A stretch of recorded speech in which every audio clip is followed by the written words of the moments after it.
Are you feeling less restriction after weight loss surgery than you think you should feel? Does it vary with exercise or how hard you work out? Is this a big deal? Is it your surgery? Your diet? What is it? Well, don't go anywhere and let's talk about this feeling of less restriction. Get ready for the holidays and New Year. ProCare has a new multivitamin soft chew that comes with 3 delicious fruit flavors. With flexible dosing, you can accommodate your whole family's vitamin needs, and it even includes iron. Paired with calcium chews and our new protein powder. Visit ProCareNow.com and use code Susan10 to save 10%. Hi, I'm registered dietitian, nutritionist, Dr. Susan Mitchell, ex-radio dietitian turned podcaster. You're listening to the Bariatric Surgery Success Podcast, episode number 120. Today, let's cut through all the health hype. Let's get right to that accurate nutrition information that you want, simple strategies that work. I want you to feel well every day. Get out there. Do the things that are calling your name. That's why I do the podcast. It's for you, and I'm so glad you're listening. Today, I want to give a shout out to Chef Henry, who said, I listen to a lot of podcasts, but this is always the one I look forward to. Dr. Susan Mitchell provides a great service to the community with lots of information and support. Also, her soothing way of communicating with the audience and her awesome guests are definitely a breath of fresh air. Well, Chef Henry, I'm happy to hear that I've brought you some fresh air. And I hope this is true for everyone else as well. You know, there's so much misinformation out there, and every day you have to wade through it. I'm glad to deliver information you can count on to be accurate.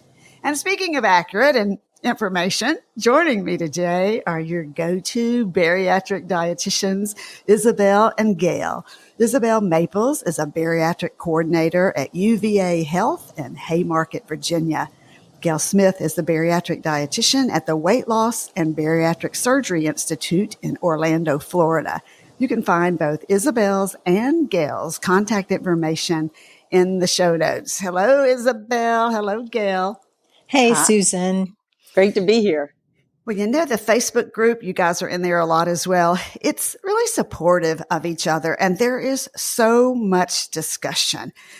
Just recently, one of the questions asked was this: do you feel your pouch has less restriction on days you train especially hard? Is it hunger that makes you feel less restriction? What's going on? Okay, Gail, Isabel, from a medical nutrition therapy standpoint, and Isabel, I know you'll explain what that is in just a minute. Let's dig into whether this idea of less restriction is important or not, especially today with the various surgeries. You know, I keep going back to remember the adjustable band and restriction and how there was such a focus on that. And this surgery has almost been replaced by the gastric sleeve and gastric bypass, other procedures. So you don't hear as much about restriction being all important in achieving that overall improved health and weight loss. Gail, would you first explain what restriction is and then whether you're concerned about it or not? Yeah, sure, Susan. Most patients will have and report actually a tighter restriction initially, with being able to eat only 2 to 3 ounces or less the first few weeks after surgery. This restriction is caused from the smaller stomach size, and it lessens over time. So most patients can eat about 3 to even 6 ounces of food a few months, weeks, years out. So let me jump in right here. I want to ask that question because Yeah. I know someone's thinking it lessens over time. So that's a normal thing, right? It's what you want to see, and you want the pouch to be able to be comfortable at a certain amount of food down the road, right? Right, exactly. So that you can eat a little bit more than in the beginning, but we still don't want you to sit down and have seconds and thirds, that type of thing, and stretch your stomach. We want you to eat enough to feel comfortable and be done, and still eat your 3 to 4, maybe some people are still eating, like the gastric bypass, 5 to 6 small meals a day. Okay, so do you get then concerned about restriction based on the surgical procedure or based on something else? Like sometimes there can be a problem, a narrowing, a stricture. Let's differentiate between that for people of where there's a medical concern versus more of this is what's happening because you had surgery. Exactly. You see the stricture usually early on after surgery, but it has occurred later as well, a month or two down the road. And what happens is it narrows in there. The stricture doesn't allow like solid pieces of food. It's usually more of a liquid or a very well chewed liquid that can get through. And that patients have trouble with that because they're tired of eating the same foods all the time. Plus it hurts or they may be throwing up.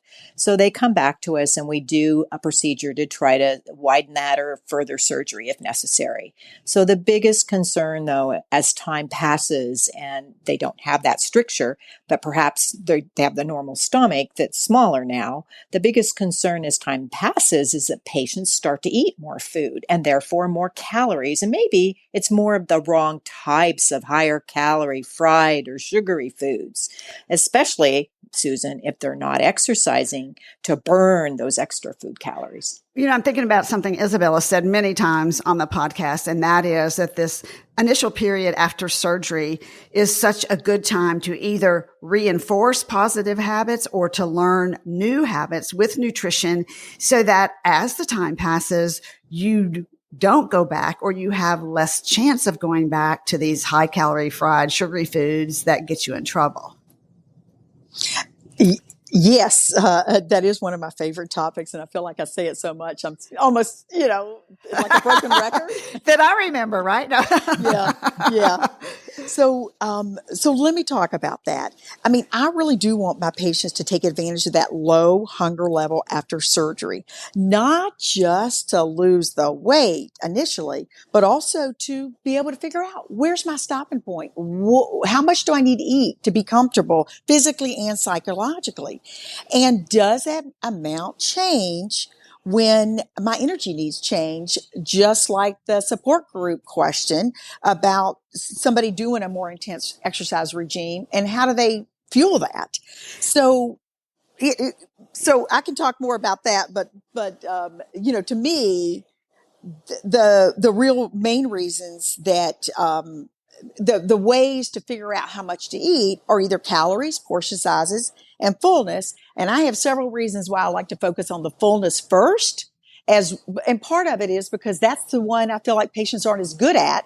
And this is an opportune time to take advantage of it because the hunger level is low. And they're probably better at portion size and calories because they've done that on diet after diet. Yeah, and I agree with that because think about, and I'll just speak from that U.S. point of view, but most of the time as we grow up, listening to when you are full and you have had enough is not something, unfortunately, that we teach.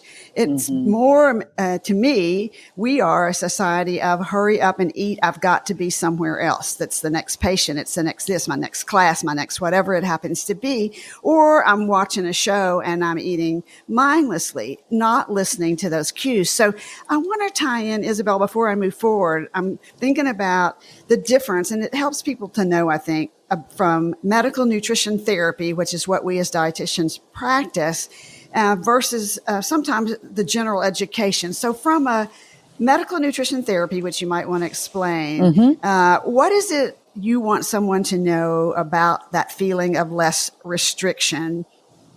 All right. So what is medical nutrition therapy first? I mean, what are dietitians talking about? It's a process where dietitians individualize food strategies to treat disease or conditions. I think of it as manipulate meals to manage medical conditions. It's different than generic nutrition education. Oh, this is what people should do to stay healthier. That's more designed for the general public.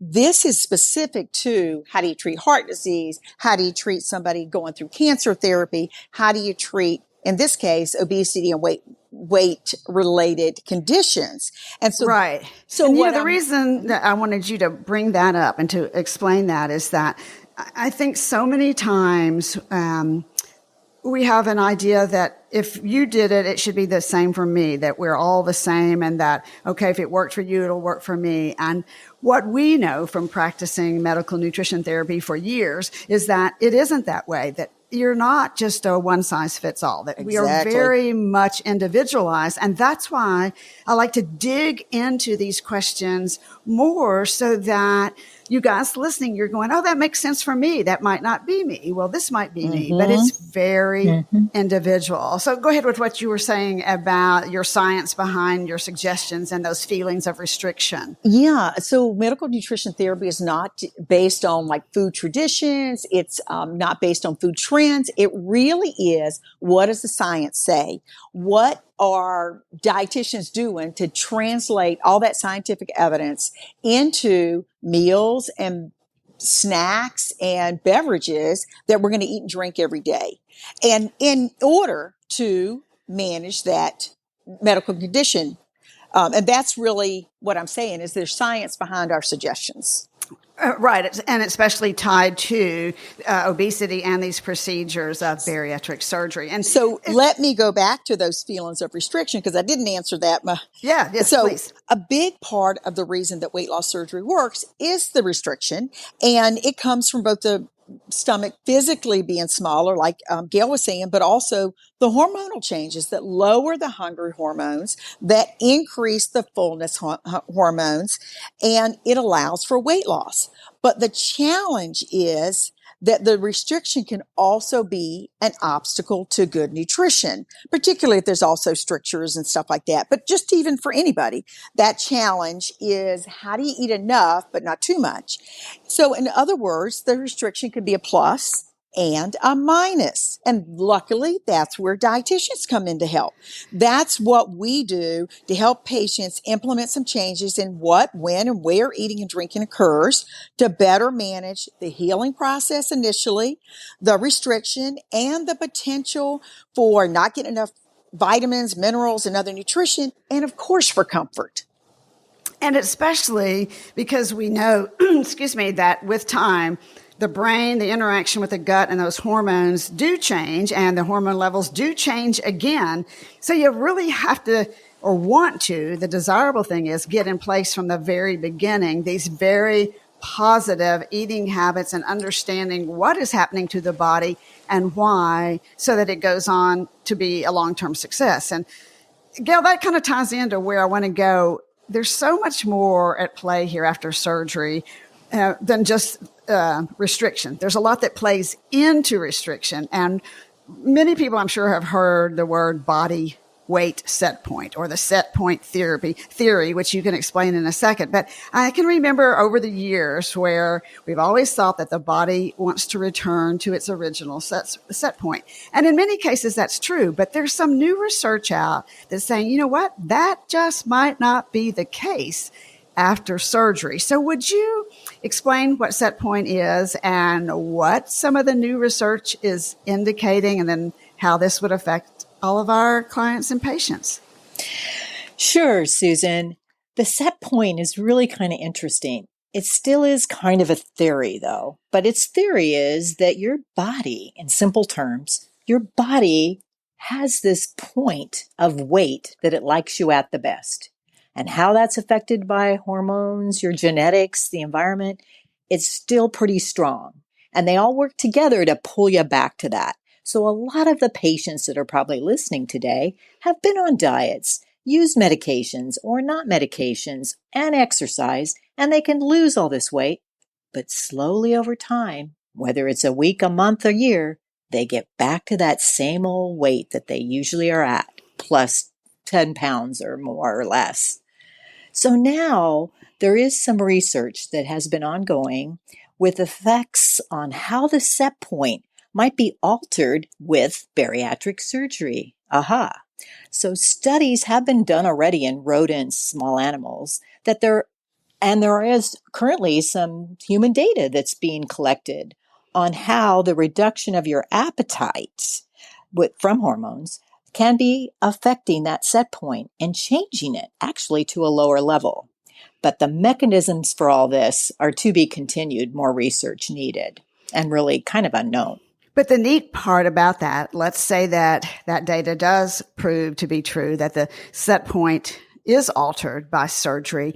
So if you have that and then you're able to work on your environmental factors, lifestyle factors, and things like that, you can't change genetics, then altogether that can start to make a pretty positive package. Yes, definitely. So Isabel, lots of factors that affect fullness or that feeling of satiety or restriction, such as how far out from surgery you are, where you're actually hungry or not, what the hormones are telling you. What do you actually teach when it comes to satiety or feeling fullness cues? How can you give us some hands-on ideas of what to watch for? All right. One of my favorite topics, I just, again, feel like I'm like a broken record, but I really have my patients start to recognize, first of all, they almost always tell me that fullness feels different after surgery. So instead of feeling it down in the belly, they are feeling it maybe in their chest, some tightness in their chest. Maybe they're starting to get some air movement. I hear that one a lot from patients. They often don't recognize at the beginning. They think, oh yeah, I get that tightness when I'm starting to get full. But then maybe a month or two out, they're like, oh, I can tell the air movement now you're talking about. They have it right from day after surgery often because they'll tell me, but they don't recognize it. So what I mean by that is a burp, a hiccup, a hybrid of those. Some people tell me, one person tells me it's a lava lamp, like little bubbles. They don't necessarily come all the way up, but they can feel them moving around in there. And once I tell people that, they're like, oh yeah, I feel that. I mean, that gets it. You can picture that, right? Yeah. Some people also tell me they get some symptoms like they get a sneezing or a runny nose if they've overeaten, or pain or discomfort in their back or their head. But mostly they can get that tightness or that air movement is what I mostly hear from people. So what I try to do is get them to recognize it. And that goes back to that mindfulness that you're talking about, Susan, where they sit down, focus on eating. At the beginning, logistically, they don't want to eat too fast. They want to take some pauses in between from a comfort level. But if they're paying attention while they're doing that, they can start to recognize these cues that they've had enough. And so the comfort is one big reason they might actually listen to me. But what I really want them to do is, I mean, the body is designed. It's like this machine, and it can tell us, it's got this internal cue to know how much we need to eat. And my dad was like this. I mean, my dad weighed the exact same thing within probably 3 pounds his whole life. And it's amazing to me. But people that have been on a diet for years or their lifetime, they are not going to trust that mechanism. They are not going to believe that they can eat what they want and the amount they want, and it'll work. And so, but it really is a mechanism that you have to pay attention to it. Mm-hmm. And don't you think, without paying attention, you can have that mechanism all day long. But if you're not like even noticing it, if it's working or not, or you're not aware.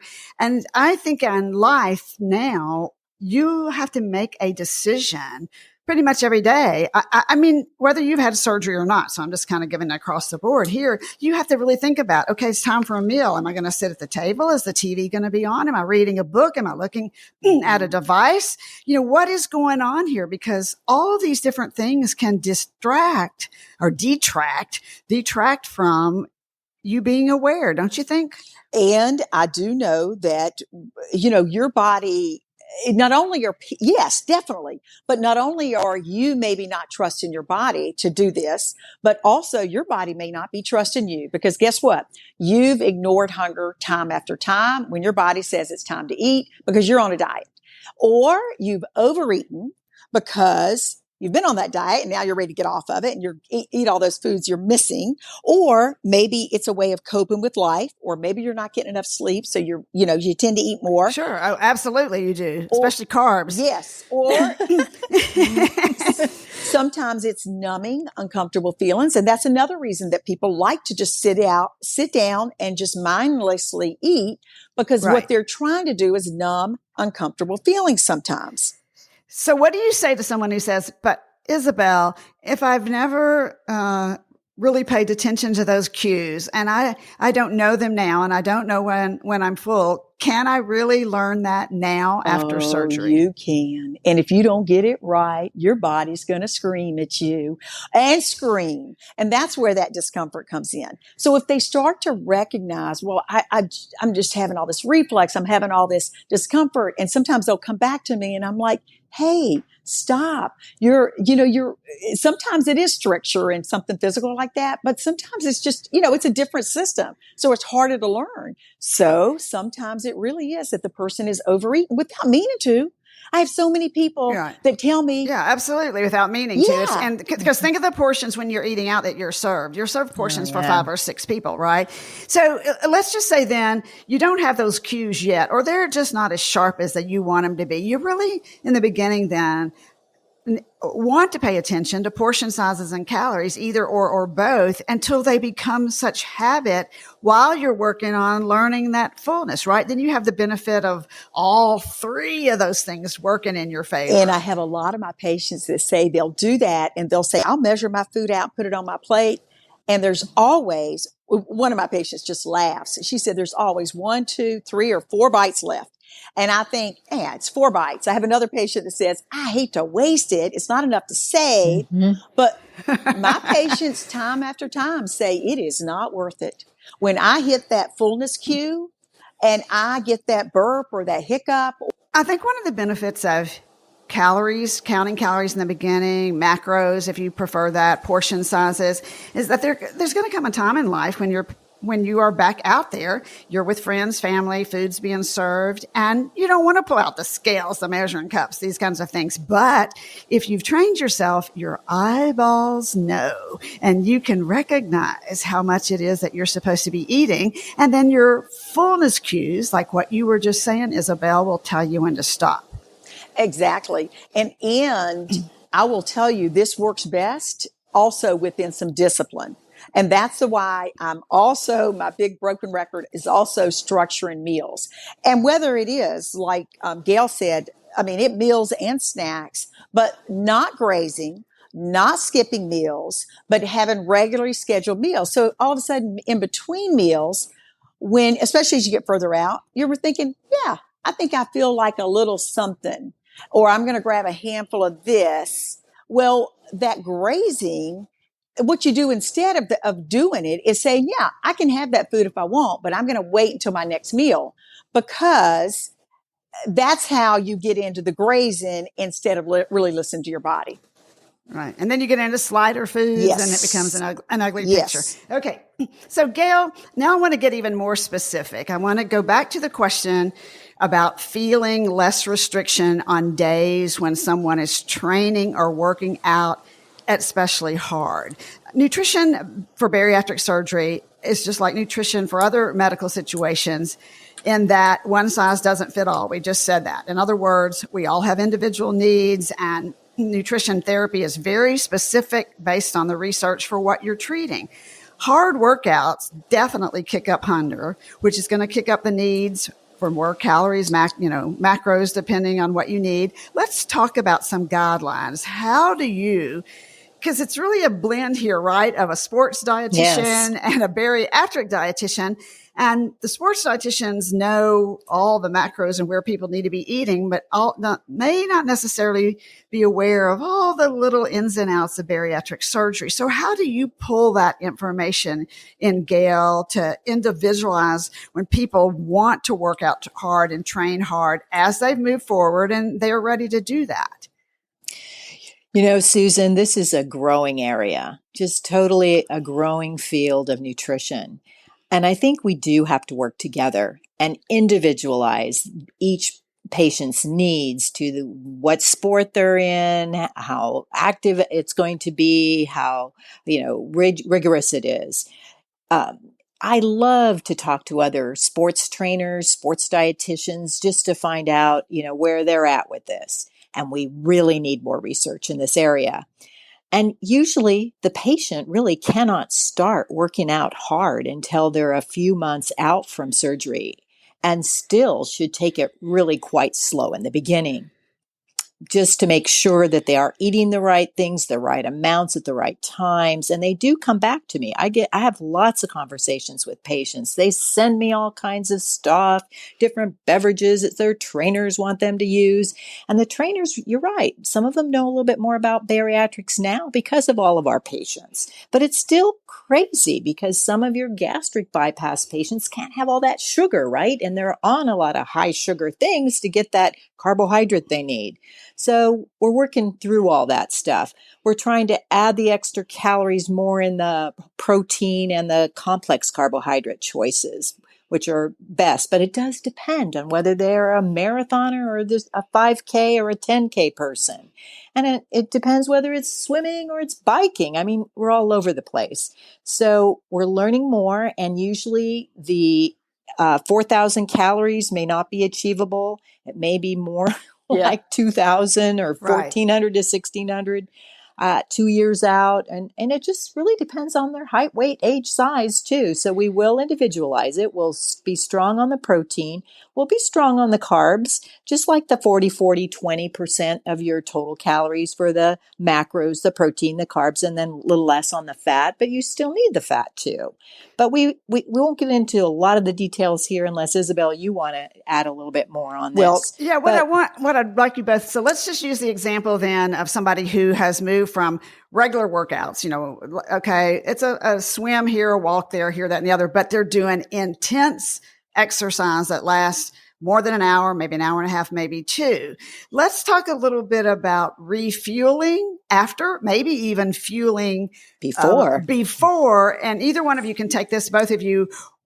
What kind of things do you want? Liquids before? Do you want protein before? Do you want carbs and protein before and after? Do you have feelings on that?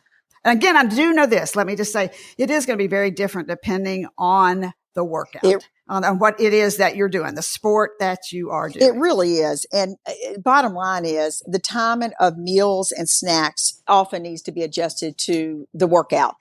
Some people are going to work out first thing in the morning. Some people are going to work out in the middle of the day. Some people are going to work out later at night. So there's a lot of variables here. So we can't get into the specifics, but the type of activity will make a difference. And what I mean by that is, let's say it's a really intense exercise, or an exercise like yoga that involves a lot of bending and stretching. It is not going to be comfortable if you've had if you've had a regular meal on a full stomach. You're not going to be, running for that. But downward dog, and you aren't going to like one another. Yeah. But if you get into something like cycling or hiking or something like that, it can be done more comfortably with more food in the belly. So that'll make a difference. And then adjusting the snack times before and after a workout. And what you're really looking for is, how do you fuel yourself enough that you're going to feel good during that workout? Not enough that you're going to run out. I mean, not like avoiding eating because you want to be on an empty stomach and then you can't get through your workout because it's not enough fuel, hypoglycemia, other issues you run into. We don't want that. So, so some frequent meals and snacks are a way to handle that, just the logistics of it, not even be able to eat that much at one time and being comfortable when you do work out. The other thing is, for somebody who's walking, more than they were, 30 minutes, 45 minutes, 60 minutes at a time, but at a comfortable pace, they don't need a snack right after surgery. I mean, after a workout necessarily. But somebody who's working out hard and feeling drained by the end of their hour or plus workout, the science shows that their body is in a position to refuel right then within an hour of that workout. So if they can start getting the fluids back in, but also get a combination of protein and carbohydrates, not necessarily sugary things, because we know what that does, but some carbohydrates, fruit is a good, it could be a half a peanut butter sandwich with some banana in it. It could be a smoothie, for instance. Some people don't like that fullness of all that protein in their belly, because protein stays in their belly longer right before a workout. It might be a lot. So putting it a little further out, having a smaller meal can also, or a snack about 2 hours before, 3 hours, depending on people's comfort level and workouts. There's a lot of strategies that can help fuel before and after. it doesn't have to be with a special gel or sugary food. Correct. It could be a smoothie with some fruit and yogurt, for instance, because liquid things are going to empty out the stomach a little faster, so that might be more comfortable. It's always good to, I think, circle back with your dietitian as you're getting into harder workouts and different types of training and let them make recommendations. Should you be higher in carbs? Should you push more protein? Mm-hmm. Should you do them both together? What time? I know we've talked about a lot today, but before I leave, I always like to give you a chance to say, is there something you wanted to say or you thought of, this is a must know or this will help you? I know that both of you are big on encouraging carbs because so many people think they can never have carbs again. Yes. And carbs fuel our brain and our body and become so Absolutely. important in workouts. So as we wrap up, what do each of you want to leave us with? What I like to add, Susan, is that this is my favorite part about working with the bariatric patient is seeing them go through this transition of changing their lifestyle in a more permanent way, meaning exercising, learning how to eat healthy. And probably I'd like to tell them and emphasize the importance of staying on their vitamin and mineral supplements and having that blood work done yearly. Okay. Come and see us because we can see if you're having trouble with your exercise routine. You may be low iron or you may be low this or low that. So please remember that. Yes, it's not always the macros. It can also sometimes be other things that play a part, which is what you're looking at again from that science standpoint. Okay, Isabel? I would tell people don't hesitate to reach out to your bariatric dietitian for help fueling fitness. And whether you're working out more to feel good, to manage health, or to compete athletically, that dietitian at least is a starting point. If that person doesn't have the expertise to get you through a marathon, for instance, then that person can pull in another dietitian or ask you to refer you to somebody else who's more of a sports dietitian. And maybe it takes the two to put the information together with both bariatric and sports dietetics. Because my goal, as with both of you guys as well, is to live a life you want to live, where if you want to be out there getting to a half marathon, if you want to row, kayak, whatever it is, I don't want it to be exercise where you go, oh boy, I got to do something today. I want you to go, yay, hey, today I'm going to go, ice skating or whatever it is that is your passion. And then we can figure out how to feed that passion, right? And make you do this, be as best as you can be. So thank you to you both. Thank you for your time as always. Good information. Thanks, Susan. And remember, ask your questions. You are an individual. You are special and you're worth it. Bariatric Surgery Success with dietitian Dr. Susan Mitchell is produced and owned by Practicalories, LLC. All rights reserved. Remember, the content provided on this podcast is for information purposes only and doesn't create a patient-provider relationship. It's intended to provide reference material and is not designed to provide medical advice. Please consult your healthcare provider regarding any medical issues you have relating to symptoms, conditions, diseases, diagnosis, treatments, and side effects. Podcast guests express their own opinions, experience, and conclusions which do not necessarily reflect or agree with the host, Dr. Susan Mitchell or Practicalories, LLC.